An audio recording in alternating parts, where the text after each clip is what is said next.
आप लोगों ने तो सुना ही होगा the guns versus butter theory. Economics का सिंपल रूल है, या तो आप बंदूक बना लो या तो आप मक्खन लगा लो, लेकिन दोनों एक साथ नहीं किया जा सकता। रशिया में आज यही थ्योरी सच हो गई है। इतिहास गवाह है, वॉर इकोनॉमी ज्यादा देर तक नहीं चलती है, but for now the bear is awake and it is hungry. Prime Minister Modi came to see me. Sir, may I see you, please?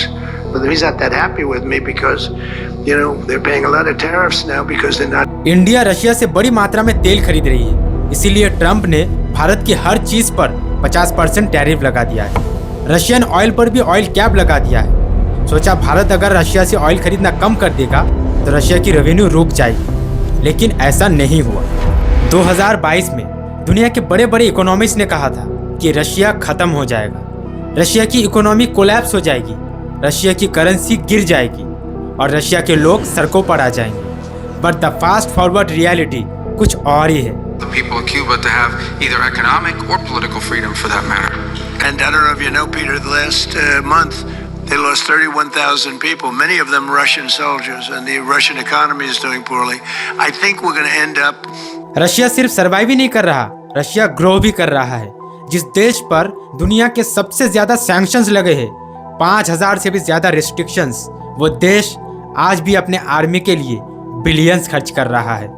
सोचने वाली बात है, जो देश दुनिया में टॉप 10 इकोनॉमीज में ही नहीं आता, तो ये सुपर पावर वाली स्पेंडिंग्स आ कहां से रही है? क्या पुतिन के पास कोई सीक्रेट खजाना है, या ये ग्रोथ एक बबल की तरह है जो कभी भी फट सकता है? आज इस डॉक्यूमेंट्री में हम डिकोड करने वाले हैं रशियन इकोनॉमी का वो सच जो वेस्टर्न मीडिया आपको कभी नहीं दिखाता है। How Russia become sanction proof. सबसे पहले एक मिसकंसेप्शन क्लियर करते हैं। पेपर पर रशिया की इकोनॉमी इटली और कनाडा से छोटी दिखती है। नॉमिनल जीडीपी के हिसाब से रशिया शायद टॉप 10 में भी आने से स्ट्रगल करे, बट यहाँ एक ट्विस्ट है। रशिया अगर इतना गरीब है तो अमेरिका और यूरोप जैसी महाशक्तियों को टक्कर कैसे दे रहा है? इसका जवाब एक magic metric PPP, purchasing power parity. अगर सिंपल शब्दों में कहे तो अमेरिका में $1 मिलियन में एक टैंक नहीं बनाया जा सकता, लेकिन रशिया में उसी पैसे से 10 टैंक बनाया जा सकता है, क्योंकि वहाँ की लेबर सस्ता है, वहाँ की एनर्जी सस्ती है, वहाँ का रॉ मटेरियल खुद का अपना ही है। वर्ल्ड बैंक के डेटा के हिसाब से PPP में देखे तो रशिया की इकोनॉमी दुनिया में 3 नंबर में हो चुका है, जापान और जर्मनी से भी आगे।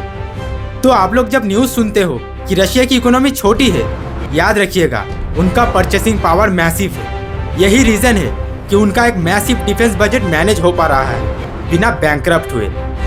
लेकिन दोस्तों, रशिया की इकोनॉमी आखिर ग्रो कैसे हो रही है? नॉर्मली जंग किसी देश की इकोनॉमी को तोड़ देती है, बट रशिया ने इसे अपना इंजन बना लिया है। इकोनॉमिस्ट इसे कहते हैं मिलिट्री कीनेशियनिज्म।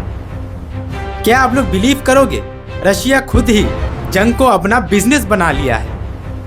बात को समझिए दोस्तों, रशिया की गवर्नमेंट अपनी डिफेंस बजट बढ़ा रही है। अब ये बजट 7% से 8% ऑफ जीडीपी तक जा रही है। आखिर इतना पैसा जा कहां रही है? डिफेंस फैक्ट्रीज में। रशिया में मिलियंस ऑफ वर्कर्स की सैलरी डबल से ट्रिपल होती जा रही है, और जब सैलरी उनके हाथ में आता है तो अपने लिए गाड़ी खरीदते हैं, घर बनवाते हैं, अपने सपने पूरे करते हैं। इससे रशियन इकोनॉमी में कैश फ्लो बढ़ रहा है। जो सैंक्शंस वेस्टर्न कंट्रीज ने रशिया के ऊपर लगाए थे उनको नीचे गिराने के लिए रशिया ने खुद गवर्नमेंट स्पेंडिंग से उस गैप को भर दिया है। लेकिन सवाल ये है, इतना सैंक्शंस लगने के बावजूद रशिया अपना तेल कुछ ही देशों में बेच रहा है, तो रशियन गवर्नमेंट के पास स्पेंडिंग्स के लिए इतना पैसा आ कहां से रहा है? रशिया ने शैडो फ्लीट नाम से एक स्ट्रैटेजी बनाई, जिनमें हजारों पुराने टैंकर्स बिना इंश्योरेंस के चुपचाप समुद्र में घूम रहा है, सबकी निगरानी के लिए। रशिया इंडिया और चाइना को तेल बेच रहा है, हाँ, लेकिन थोड़े डिस्काउंट पर। लेकिन वॉल्यूम इतना ज्यादा है कि पैसा रुक नहीं रहा।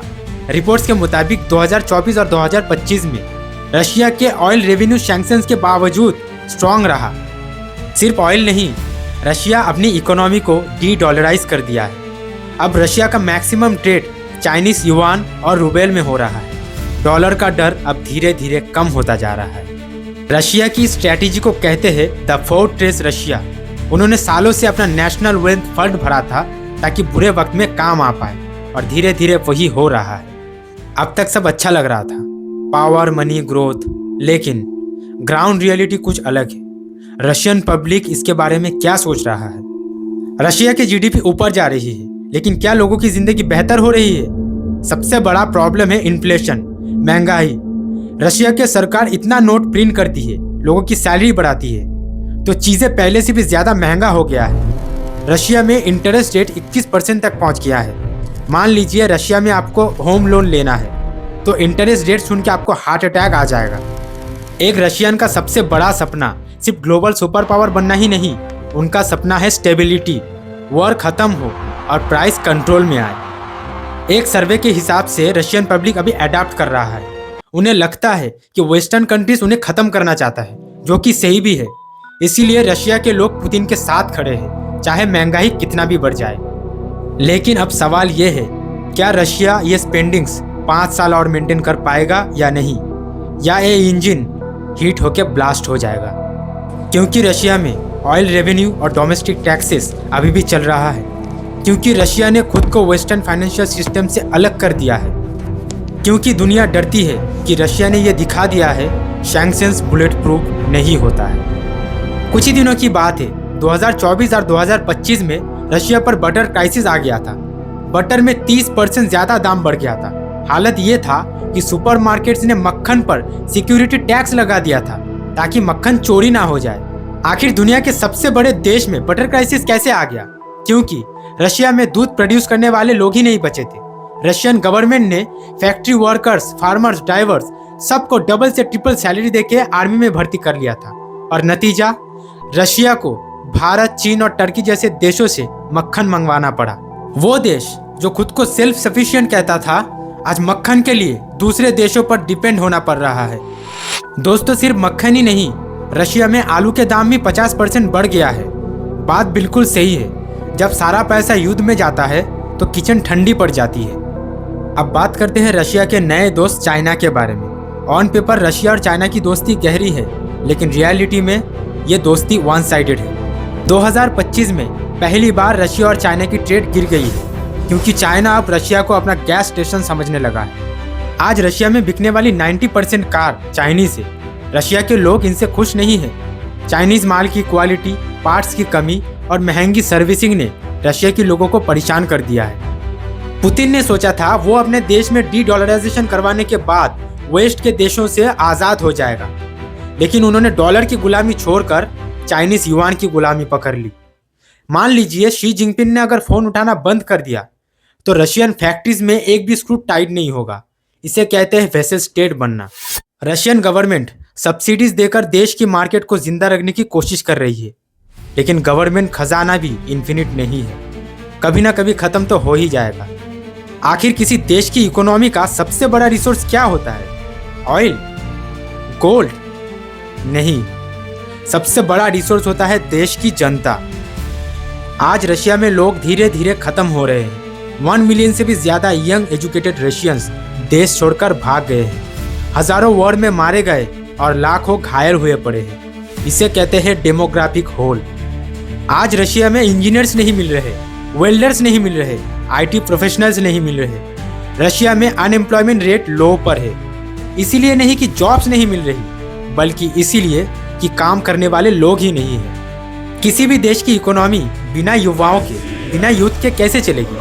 आज पुतिन टैंक्स बना सकता है, लेकिन फ्यूचर में वो टैंक्स चलाएगा कौन?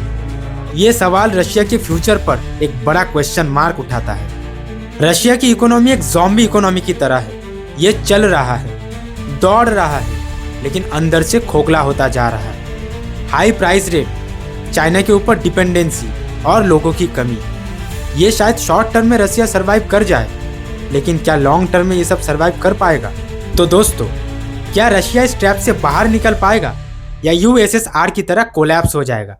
नीचे कमेंट्स में बताइए, कौन सा ज़्यादा इंपॉर्टेंट है, पावर या प्रोस्पेरिटी? दोस्तों, आप लोगों का बहुत बहुत शुक्रिया मेरे वीडियो को पूरा देखने के लिए। चैनल को ज़रूर सब्सक्राइब कीजिए और मेरे वीडियो को बहुत बहुत लाइक कीजिए। अपने दोस्तों के साथ शेयर भी कीजिए। तब तक के लिए जय हिंद, वंदे मातरम।